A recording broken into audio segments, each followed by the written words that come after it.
क्रिस्तलोड अर्गां तुका देवा बापा, अर्गां तुका जेजू क्रिस्ता, अर्गां तुका पवित्र आत्म्या, अर्गां तुका त्रिये देवा. म्हजें नांव रिटा, हांव बचपेतां.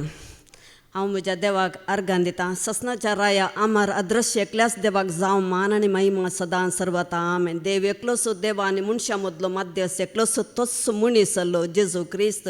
तें सासनीक जिवीत हें तुका एकल्या खऱ्या देवाक आनी तुवें पाठयल्ल्या जेजू क्रिस्ताक वळखुचें जावन आसा. सोमी म्हळ्यार देव. वय देव आत्मो देखून ताचें आराधन करतले आनी सतानान आत्म्यान आराधन करीचें म्हूण म्हाका हांगासर आयिल्ल्या मागीर कळ्ळें. हय जेजू तुका हांव अर्गां दितां, कित्याक तूं आत्म्या रुपार आसाय आनी तूं आमकां सदांच तुज्या आत्म्यान भरताय. तुजो मोग आमकां दिताय, तुजी दैवी सकत आमचें तें वळयताय आनी तुजो सदांच आमकां सांगात दिता. आमी खंय गेल्यार खंय आसल्यार आमी तुजी म्हणून तुवें आमकां दाखोवन दिलाय आनी आमचे भितर आसली कितें खोटी सकत आसा ती सगळी तूं उमटोवन काडटाय म्हणून हांव हांगासर आयिल्ल्या मागीर जाणा जालें. कित्याक म्हळ्यार हांव हांगा हांव रितीरेक हें दुसरें फावटी जावन आसा.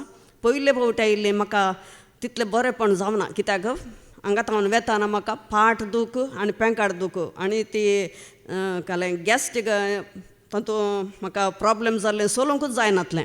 पूण हे फावटी म्हाका पुरो 2 दीस म्हाका न्हीद पडोना. हांव आनी जॉयस दोगां आमच्या रुमांत आसतल्या तिकाय न्हीद पडोना, म्हाकाय न्हीद पडोना आनी म्हजे पांय एकदम वळटाले.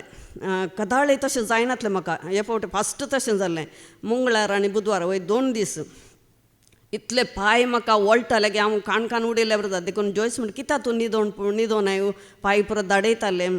वय मागीर म्हाका कळ्ळें वय काल हांगा इनर हिलींग जाल्ल्या वेळार म्हजी ती कितें की खोटी सकत आसली ती सगळी धांवली. हांगा हांव आयिल्ल्या मागीर आतां म्हाका पांय वळचें ना कांय ना. तो एक अणभव म्हाका जालो आनी देवाचो मोग म्हाका इतलो मेळ्ळो की हांवें येद्दोळी म्हज्या जिणेंत तसलो मोग अणभव करूना आनी म्हाका देवान इतली सांगत दिली आनी हांव म्हज्या देवाक अर्गां दिता. कित्याक देवाचो आत्मो सदां काल राखता. वय हो सोमी म्हळ्यार आत्मो. खंय सोम्याचो आत्मो आसा थंय स्वतंत्र आसा. उक्त्या मुखां म्हळ्यार सोम्याचे महिमा प्रतिबिंबीत करता हांव ते आरशे आमी. आत्मो जावन आसल्यार सोम्याचेंत हें काम जावन आसा. अर्गां तुका देवा बापा, अर्गां जेजू क्रिस्ता, अर्गां पवित्र आत्म्या.